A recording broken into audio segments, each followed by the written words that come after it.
விஜயோட இந்த டிவிகே கட்சிக்கு வந்து மிகப்பெரிய ஒரு சப்போர்ட் வந்து பிஜேபியோட சப்போர்ட் பின்புலம் இருக்கு. இதனாலதான் வந்து பாத்தீங்கன்னா அவருக்கு இந்த ஒய் பிரிவு செக்யூரிட்டி போர்ஸ் கூட கொடுத்திருக்காங்க அப்படின்ற ஒரு டாக் இருக்கு.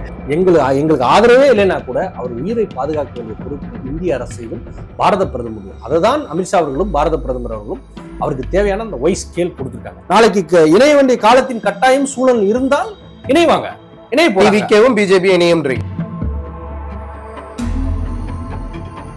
மறைமுகமாக பாத்தீங்கன்னா திமுக இது பெரிய மைனஸ் ஆகும் திமுக தெரியும். அதனால திமுக என்ன எல்லைக்கு வேணாலும் போயும் திமுகவை சார்ந்த அமைச்சர்களே ரவுடி போல் தான் தெரியுறாங்க. அப்ப விஜய் தப்பு பண்ணாருன்றீங்களா? விஜய் தப்பு பண்ண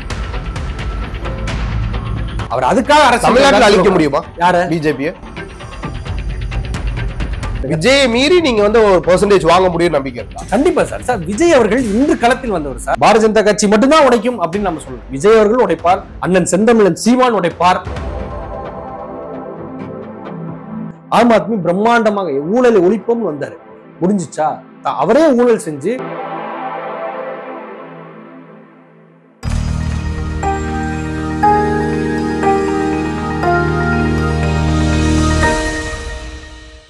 சினிமா ஸ்டார் நேயர்களுக்கு வணக்கம். இன்னைக்கு நம்ம கூட பிஜேபி மாநில செயலாளர் எஸ் பாண்டியராஜ் அவர்கள் நம்ம கூட இணைஞ்சிருக்காங்க. வணக்கம்ண்ணே. வணக்கம்ண்ணே. ஆனா இன்னைக்கு விஜயோட இந்த அரசியல் களம் வந்து எந்த அளவுக்கு தாக்கத்தை ஏற்படுத்தியிருக்கு, விஜயோட இந்த வெற்றி வாய்ப்பு எந்த அளவுக்கு சாதகமாக இருக்கு? முன்னாடி 2026 களம் என்பது வந்து ஒரு மிகப்பெரிய ஒரு களமாக இருக்கும் அப்படின்னு நம்ம 6 மாசம் முன்னாடியே நிறைய பேர்கள் சொல்லியிருக்காங்க. ஏன்னா விஜய் அவர்கள் களத்திற்கு வந்ததும் அண்ணன் அண்ணாமலை அவர்களுடைய களத்தில் இருந்து விளையாடுறதும் இந்த விஷயங்கள்லாம் பார்க்கும்போது 2026 வந்து ஒரு மிக பிரம்மாண்டமான ஒரு தேர்தல் திருவிழாவை தமிழகம் சந்திக்க இருக்குது. எப்படின்னு பார்த்தீங்கன்னா, இப்ப சாதாரணமாக இதுக்கு முன்னாடி வந்து 2 பெரிய தலைவர்கள் இருந்தார்கள். அவர்களை சுற்றி ஒரு அரசியல் களம் இந்த தமிழ்நாட்டில் இருந்தது. அதை அவர்கள் மறைவுக்கு பின்பு புரட்சி தலைவர் அம்மாவாகட்டும், ஐயா கலைஞர் ஆகட்டும், அவங்க இறந்ததுக்கு அப்புறம் நடக்க போற ஒரு பிரம்மாண்டமான தேர்தல் 2024 பாராளுமன்ற தேர்தல் நடந்துச்சு. அதுலயே உங்களுக்கு எவ்வளவு பெரிய டஃப் அண்ட் ஃபைட்டு, நிறைய களங்கள் எப்படிலாம் உருவாச்சு அப்படிதான் இருந்துச்சு. அதை கடந்து 26 என்பது வந்து சொந்த ஊருக்குள்ள நடக்கிற ஒரு தேர்தல். ஏன்னா வந்து நம்ம வெளியூர் திருவிழாவை தாண்டி உள்ளூர் திருவிழாவுக்கு அதிக மவுசுகள்லாம் உண்டு. நம்ம களத்திலே பார்க்க போனா நம்ம ஊரு, நம்ம பெருமை, நம்மளுடைய இதில் நடக்க போற ஒரு திருவிழா. அப்படிதான் இந்த தேர்தல் களமாக 2026 அமையும். ஒரு பிரம்மாண்ட களத்தை உருவாக்கி கொண்டிருக்கிறது. மிகப்பெரிய உருவாக்கத்தை பாரதிய ஜனதா கட்சி, நாங்கள் இருக்கின்ற பாரதிய ஜனதா கட்சி உருவாக்குது.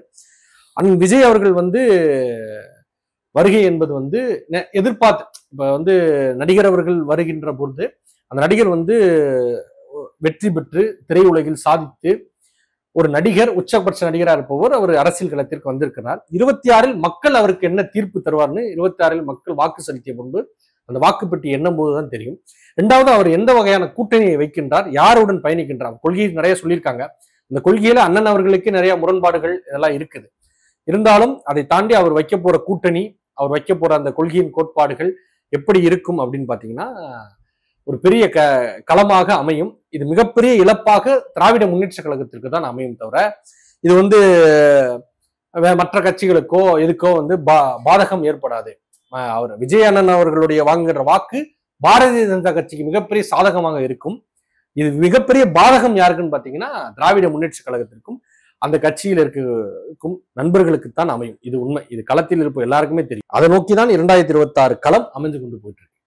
பொதுவாகவே வந்து பாத்தீங்கன்னா இன்னைக்கு அரசியல் களத்துல இந்த ஒரு டாக் இருந்துட்டு இருக்கு. விஜயோட இந்த டிவிகே கட்சிக்கு வந்து மிகப்பெரிய ஒரு சப்போர்ட் வந்து பிஜேபியோட சப்போர்ட் பின்புலம் இருக்கு. இதனாலதான் வந்து பாத்தீங்கன்னா அவருக்கு இந்த ஒய் பிரிவு செக்யூரிட்டி போர்ஸ் கூட கொடுத்திருக்காங்க அப்படின்ற ஒரு டாக் இருக்கு. இப்ப நீங்க சொல்ற இந்த வார்த்தைகளும் வந்து பாத்தீங்கன்னா அதை நிரூபிக்கிற விதமா இருக்கு. இன்னைக்கு பாரதிய ஜனதா கட்சி தான் பெரிய பாதுகாப்பு எதற்குன்னா இந்தியாவுக்கே. ஏன்னா அந்த கட்சியில் இருந்து அடிப்படை உறுப்பினராக இருந்த ஒரு சாதாரண தொண்டன் இந்த நாட்டின் பிரதமராக இருக்கின்றார் பாரத பிரதமர் மோடி அவர்கள். காங்கிரஸ் கட்சியில் நேரு குடும்பத்தில் இருந்து வந்து அந்த பெயரை வைப்பதற்கு கூட பயந்து கொண்டு காந்தி பெயரை வைத்துக் கொண்டு அரசியல் செய்கின்ற கட்சி இல்லை. சாதாரண உறுப்பினராக இருந்து ஒரு RSS கீழ்மட்டத்தில் இருந்து தன்னை நிரூபித்துக் கொண்டு ஒரு முதலமைச்சராக வந்து அந்த முதலமைச்சருக்கு பின்பு பிரதமராக இந்தியாவே போற்றக்கூடிய பிரதமர். இந்த பேசுகின்ற இந்த தருணத்தில் நம்ம அமெரிக்காவில் அந்த நாட்டின் அதிபர் எந்த அதிபர் இருந்தாலும் பண்ண மாட்டாங்க. ரெண்டாவது, எல்லா அதிபரை காட்டிலும் ஒருபடி ஒரு ஒரு ஒரு கர்வம் உள்ள ஒரு சொல்லுவாங்களா அந்த பவர் ஆஃப் அப்படின்னு சொல்லக்கூடிய ஒரு மனிதர் ட்ரம்ப் அவர்கள். அவர்களே பாரத பிரதமருக்கு என்ன பண்ணியிருக்காருன்னு நீங்க பாத்துருக்கீங்க. சேர் எடுக்கிறதும் பேச என்னன்னா அது நட்பின் வெளிப்பாடு. பயம்னு நம்ம சொல்ல முடியாது, ஒரு நட்பு. இந்தியாவுடன் நம்ம வைத்திருக்கின்ற உறவு மேம்படுத்த வேண்டும். இந்தியாவின் உறவுகள் வந்து பெருசாக ஆக்கப்பட வேண்டும். ஏன்னா இன்னைக்கு உலக நாடுகளே இந்தியாவை மதிக்கின்றது போற்றுது. அதற்கு காரணம் பாரத பிரதமர் மோடி. அப்படி இருக்கும்போது பாதுகாக்க வேண்டிய பொறுப்பு அவர் பாரதிய ஜனதா கட்சியில் இருந்து வந்தாலும் அவர் இந்த நாட்டினுடைய பிரதமர். இந்த நாட்டில் இருக்கின்ற ஒருவருக்கு அச்சுறுத்தல் இருக்கும்போது இப்ப பிரிவு பாதுகாப்பு இவர் கொடுத்திருக்கீங்கன்னு பார்த்தா இவர் அண்ணன் அவர்களுக்கு வெளியில வர வேண்டும், வந்து களத்தில் இருக்க வேண்டும் விஜய் அண்ணனுக்குன்னு லைக் பண்ணும்போது அவருக்கு நிறைய அச்சுறுத்தல்கள் உண்மையாகவே இன்டர்னலாக இருக்குது. மறைமுகமாக பாத்தீங்கன்னா திமுக இது பெரிய மைனஸ் ஆகும் திமுக தெரியும். அதனால திமுக என்ன எல்லைக்கு வேணாலும் போயும் பண்ணக்கூடிய ஏன்னா அதிமுகவாகட்டும் பாஜக ஆகட்டும் அது அந்த அளவுக்கு மைண்ட் யோசிச்சு பண்ண மாட்டாங்க. ஆனா திமுகவை சார்ந்த அமைச்சர்களே ரவுடி போல் தான் தெரியுறாங்க. பாத்தீங்கன்னா ரவுடி எப்படி பேசுவாங்களோ அது மாதிரிதான் பேசிட்டு தெரியுறாங்க அமைச்சர்.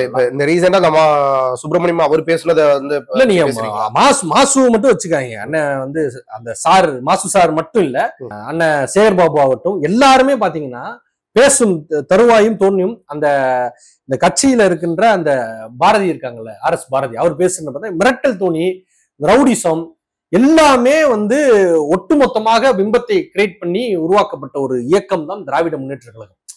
புரியுதுங்களா? ஏன்னா அது வந்து ஒரு திருடர்களும் அந்த அங்க இருக்க ரவுடிகளுக்கும் உள்ளாண்ட ஒரு கட்சியாக மாறிக்கொண்டிருக்கு. அதுக்கு உதாரணம் நிறைய நடந்துட்டு இருக்கு. அதனால விஜய் அவர்கள் வெளியில வருவதற்கான இப்ப நம்மளே சொல்லியிருக்கோம் நிறைய இடத்துல விஜய் அவர்கள் பனையூரில் இருந்து வெளியே அரசியல் செய்ய வேண்டும். பனையூரில் இருந்து பரந்தூருக்கு தான் வந்திருக்காரு.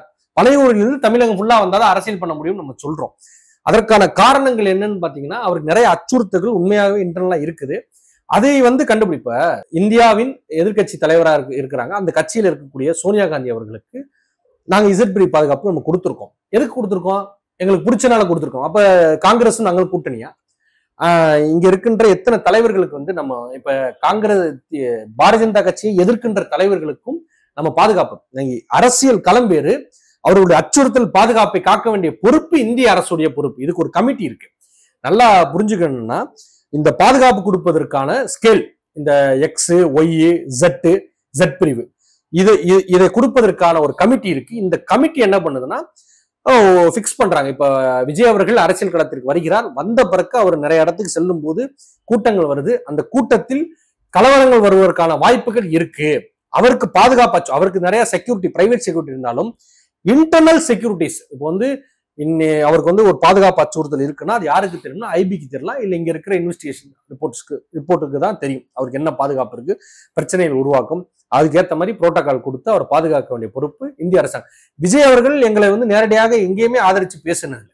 விஜய் அவர்கள் எதிர்த்து பேசியிருக்கார், ஒன்றிய அரசும் பேசுகிறார். எதை பேசினாலும் எங்களுக்கு ஆதரவே இல்லைன்னா கூட அவர் உயிரை பாதுகாக்க வேண்டிய பொறுப்பு இந்திய அரசும் பாரத பிரதமர். அதுதான் அமித்ஷா அவர்களும் பாரத பிரதமர் அவர்களும் அவருக்கு தேவையான அந்த ஒய் ஸ்கேல் கொடுத்துருக்காங்க. இதை கொடுத்தவுடன் அவர் எங்களோட கூட்டணினா காங்கிரஸுக்கு நாங்க கொடுத்துருக்கோம். அப்ப நாங்க காங்கிரஸ கூட்டணியா இதே ஸ்கேல் எல்லா முதலமைச்சருக்கும் நம்ம கொடுக்கல. தமிழகத்தில் இருக்க முதலமைச்சருக்கு நம்ம என்ன பிரிவு கொடுத்துருக்கோம்? அப்ப அந்த முதலமைச்சர் எங்களுடைய கூட்டணியா? இதை உண்மையாகவே இது கொடுத்தோன்னே முட்டாள்தனமான பேச்சுக்களை பேசக்கூடாது. கூட்டணி என்பது அந்த காலத்தின் சூழ்நிலை கட்டாயம் எப்படி அமைகின்றது என்ன. திமுகவும் பிஜேபி கூட்டணி வச்சுச்சு. நாளைக்கு இணைய வேண்டிய காலத்தின் கட்டாயம் சூழல் இருந்தால் இணைவாங்க.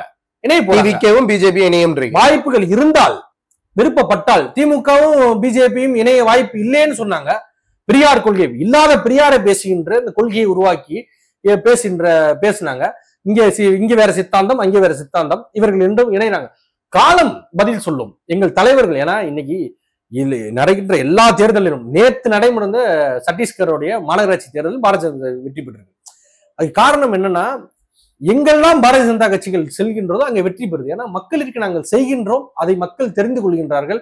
இங்க பொய் பிரச்சாரம் பண்றாங்கல்ல, சேரை போட்டுக்கிட்டு உட்காந்துட்டு பேசிக்கிட்டு பொய் பிரச்சாரம் பண்ணிட்டு கால் மேல் கால் போட்டு பட்டு சட்டையை போட்டுட்டு மக்கள் எழுதி வச்சு படிக்கிறார்ல, அந்த மாதிரியான முதலமைச்சர்கள் பாரதிய ஜனதா கட்சி கொண்டு வராது. அந்த மாதிரி களத்தில் இருந்து வேலை செய்யறவர்களை கொண்டு வருவாங்க. அந்த வெளிப்பாடு தான் இந்த களம் இருக்குது. 26 அதுதான் நடக்கும். எழுதி வைத்துக் கொள்ளும். டிவிகேயோட தலைவர் விஜய் வந்து பாத்தீங்கன்னா பிரசாந்த் கிஷோர் வந்து நிறைய மீட் பண்ணியிருக்காரு. இந்த 2026 இவங்களோட கட்சிக்கு சார்ந்து வந்து பாத்தீங்கன்னா ஓட்டு சதவீதம் 20% இருக்கும் அப்படின்ற ஒரு நிலைப்பாட்டை எடுத்து வச்சிருக்கிறதா வந்து ஒரு தகவல் வந்திருக்கு.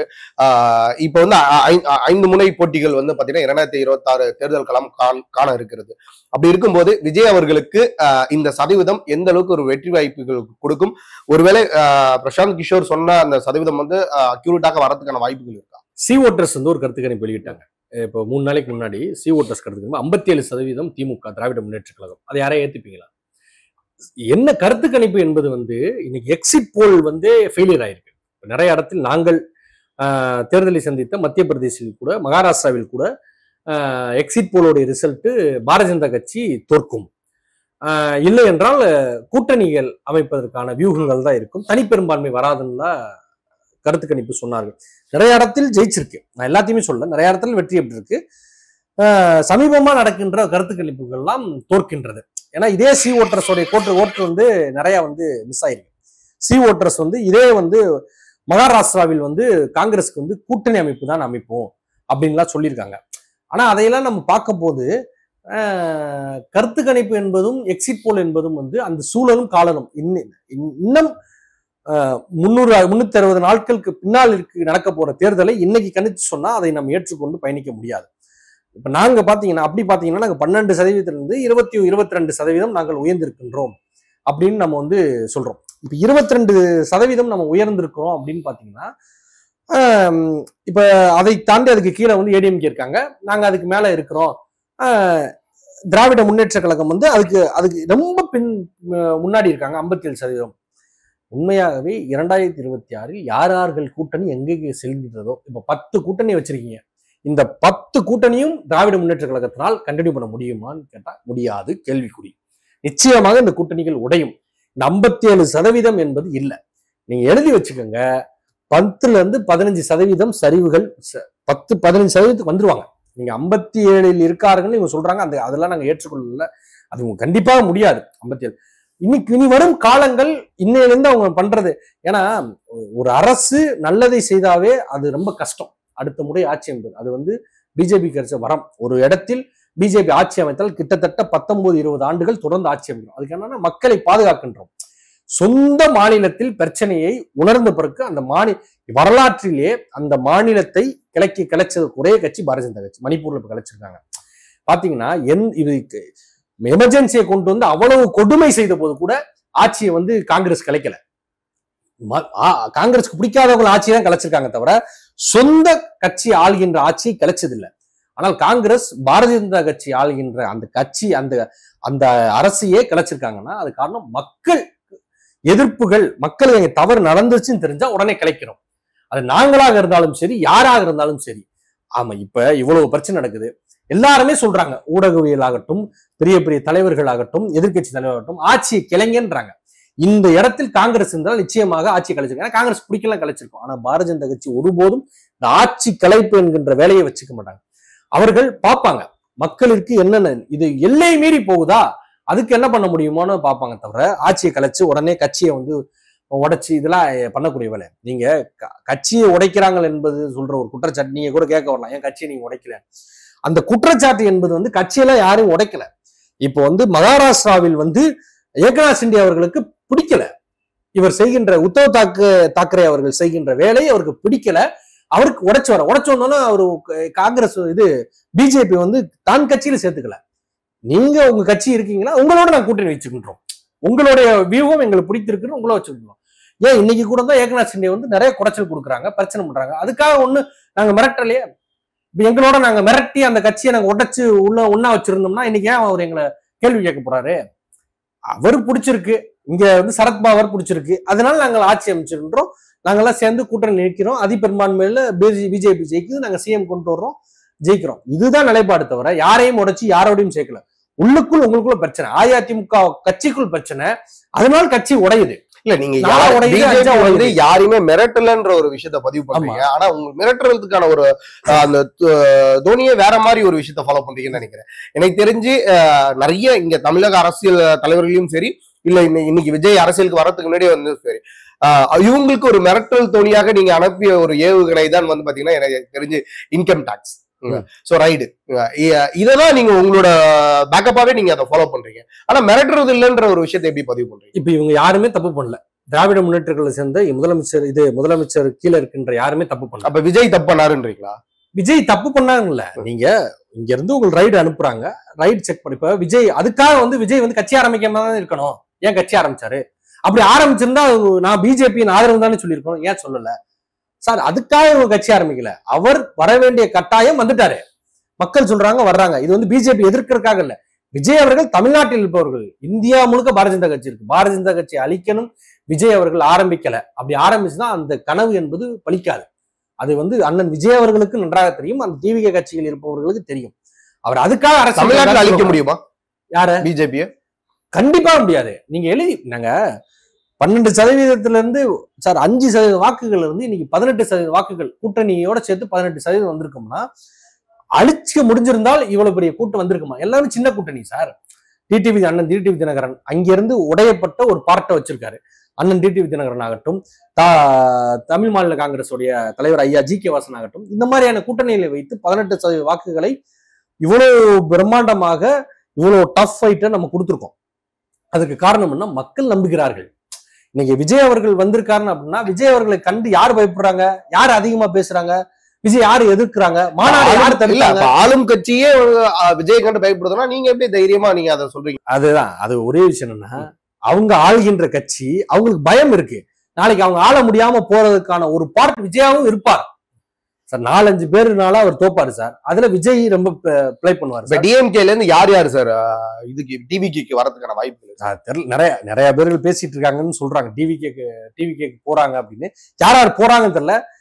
டிவிகேக்கு போறாங்களா என்பதை காட்டிலும் யார் யார் போறதுக்கு வாய்ப்புகள் இருக்கு. பிஜேபிக்கு வர்றதுக்கான வாய்ப்புகள்லாம் இருக்குங்க சார். நீங்க நம்பலைன்னா காத்துருங்க, வெயிட் பண்ணுங்க, வெயிட் அண்ட் சீ. டிஎம்கேல இருந்து பிஜேபிக்கு வரதுக்கு வாய்ப்புகள் நிறைய இருக்கு. யார் யாரெல்லாம் பேசிட்டு இருக்காங்கன்னு நிறைய வந்து எங்க தலைவர்களுக்கு தான் தெரியும். அது காலம் பதில் சொல்லும். நீங்க ஒரு விஷயம்னா, இன்னும் 10 மாசம் இருக்கு. இந்த களம் சூடு பிடிப்பதற்கான காலம் எண்டு கொண்டு வர்றதுக்கு இன்னும் 10 மாசம் இருக்கு. இந்த 10 மாசத்துல என்ன வேணா நடக்கும். ஒரு விஷயம் நல்லா கேட்டுங்க, விஜய் மீறி நீங்க வந்து ஒரு பெர்சன்டேஜ் வாங்க முடியும் நம்பிக்கை இருக்கா? கண்டிப்பா சார். சார் விஜய் அவர்கள் இன்று களத்தில் வந்தவர் சார். நாங்க என்றோ களத்தில் இருப்பவர்கள். நாங்க வந்து விஜயோட நாங்க போட்டியில இல்ல. அதை நினைப்பவர்கள் யாருன்னு கேட்டீங்கன்னா திமுக தான் சார். திமுகவின் வாக்கு சதவீதத்தை உண்மையாகவே விஜய் அவர்களால் உடைப்பார்கள். பிஜேபி உடைக்குது. ரெண்டும் உடைக்கும் சார். நீங்க எழுதி வச்சுங்க. நான் இந்த கட்சி பாரதிய ஜனதா கட்சி மட்டும்தான் உடைக்கும் அப்படின்னு நம்ம சொல்லல. விஜய் அவர்கள் உடைப்பார், அண்ணன் செந்தமிழன் சீமான் உடைப்பார், அஇஅதிமுகவும் உடைக்கும். பாரதிய ஜனதா கட்சி அதை உடைத்து வெற்றி பெறும். இதுதான் ஒண்ணு. ஏன் அப்படின்னா, இந்த சதவீதங்கள்லாம் உயர்ந்து உயர்ந்து போகும்போது இந்த உயர்வுக்கு பின்னால் அந்த பாரதிய ஜனதா கட்சியை நம்புகின்ற மக்கள் ஏன்னா பாக்குறாங்க சார். டெல்லியில நான் ஆம் ஆத்மியை தாண்டி யாருமே முடிக்க முடியாதுன்னு நீங்க சொன்னீங்க சார். 10 வருஷம் களத்தில் நாங்க 27 வருஷம் ஆச்சு. நாங்க வந்து 10 வருஷம் இவங்க தொடர்ந்து இருந்தாரு. ஆம் ஆத்மி பிரம்மாண்டமாக ஊழலை ஒழிப்போம்னு வந்தாரு. முடிஞ்சிச்சா? அவரே ஊழல் செஞ்சு பிரச்சனையாகி மாட்டிக்கிட்டாரு சார். தமிழ்நாட்டில் கொஞ்ச காலம் எடுத்தது. அந்த காலம் இந்த 26 கனிந்து வருகிறது. நிச்சயமாக தாமரை மலரும். மலர்ந்த தாமரை அந்த செஞ்சார்சி கோட்டையில் உதிக்கும். இதை நீங்களும் பார்க்க போறீங்க, நானும் பார்க்க போறேன். இதான் உண்மை. சிஎம் இருக்கவர் போய் கேம்பெயின் பண்ணலாமான்னு நான் கேட்கிறேன். அதுவும் எலெக்ஷன் ஏன் பண்ணக்கூடாது? அது ஏதாவது சட்டம்ல இருக்கான்னு கேட்கிறேன். சட்டம் இல்ல சார், இது எலெக்ஷன் களமே இல்ல. நீங்க எதுக்காக போறீங்க? மக்களோட மக்களா எனி டைம் எதுக்காக அங்க திருநெல்வேலி போனாரு? அரசு விழாவுக்கு போனாரா? அல்வா சாப்பிட போனாரா? அங்க போயிட்டு ஒரு குழந்தை படிக்கிற குழந்தைகிட்ட போயிட்டு நாங்க திருப்பி ஆட்சிக்கு வருமா? ஆட்சிக்கு நீங்க வரும்போது மக்களை பார்த்து கேட்கணும் சார். குழந்தைய பார்த்து நாங்க ஆட்சிக்கு வருமா, நல்லாட்சி பண்றோமான்னு கேட்டா அந்த குழந்தைக்கு என்ன தெரியும்? நான் என்ன கேட்கிறேன்னா, நீங்க போய் மக்களை போய் சந்திங்க சார். அவருக்கு வந்து யூடியூப் சேனல் பாக்குறது கூட நேரம் இல்லை சார். ஏன்னா அதெல்லாம் பாக்கல. அவர் வந்து என்ன அன்அப்டேட்டட்ல சிஎம் இருக்காரு. யூடியூப் சேனல் பார்க்க மாட்டாங்க, எதுவும் பார்க்க. இவங்க ஒரு ரிப்போர்ட் கொடுப்பாங்க சார். ஏபிசின்னு ஒரு ரிப்போர்ட் கொடுப்பாங்க. அந்த ரிப்போர்ட்டை வந்து இப்ப ஏல வந்து இந்த பிரச்சனை நடக்குன்னா அதை மறைச்சிடுவாங்க. அது வந்து உதயநிதி அவர் பார்த்துக்கட்டும், பிசி மட்டும் நீங்க பாத்துக்கட்டும் அப்படின்னு சார். சாயங்காலம் 6 மணிக்கு எந்திரிச்சு வேலை செய்யறவரை துணை முதலமைச்சராக வச்சிருக்காங்க. அப்புறம் எப்படி சார் இந்த நாடு பிரச்சனைல இருந்து மீளும்? களம் என்பது 2026 சார் டெய்லி அப்டேஷன் இருக்கணும். நான் டெய்லியும் மக்களை சந்திக்கணும். மக்கள்கிட்ட என்ன பிரச்சனை இருக்கணும் கேட்கணும். நான் எடப்பாடி பழனிசாமி அண்ணன் அவர்கள் வந்து ஆட்சியில் 4 வருஷம் நிறைய இன்னல்களை சந்திச்சாரு. ஆனா மக்களை சந்திச்சாரு, பிரச்சனை எல்லாம் போச்சு. டெய்லி பிரச்சனை. இன்னைக்கு கூட பாருங்க, கொலை இல்லாத நாளை இவங்களால உருவாக்க முடியுமா? டெய்லி கொலை சார். எல்லா தமிழ்நாட்டுல மட்டும் தான் நடக்குதா? நாட்டுல எங்கேயுமே நடக்கிறது. நான் என்ன கேட்கறேன்னா, ஏன் நாட்டுல நியூஸ் சேனல் பார்த்தா தெரியும்ல. நான் என்ன கேட்கறேன்னா, ஏன் நாட்டுல பிரச்சனை இருக்கு சார். ஏன் நாட்டு பிரச்சனையே பேச வந்து இவங்களுக்கு வந்து தீர்வு செய்ய முடியல. நான் ஏன் நாட்டை பத்தி பேசிட்டு இருக்கேன் சார். உங்க ஆட்சி தானே அங்கேயும் நடக்குது சார். அங்க இருக்கின்ற அவர்கள் பேச போறாங்க சார், அங்க இருக்குங்க பண்ண போறாங்க சார். ஆனா இந்த அளவுக்கு நீங்க நடக்குதான்னு பாத்தீங்கன்னா இருக்காதுன்னு நான் சொல்லுவேன்.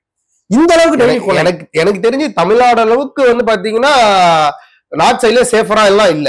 நான் ஒரே விஷயம் கேட்கிறேன். ஆம்ஸ்டாங்கன் அவர்கள் ஒரு தேசிய கட்சியுடைய மாநில தலைவர், சரிங்களா? இன்னைக்கு ஆடி போச்சுன்னு கூட நிறைய பேச ஆரம்பிச்சிட்டீங்க.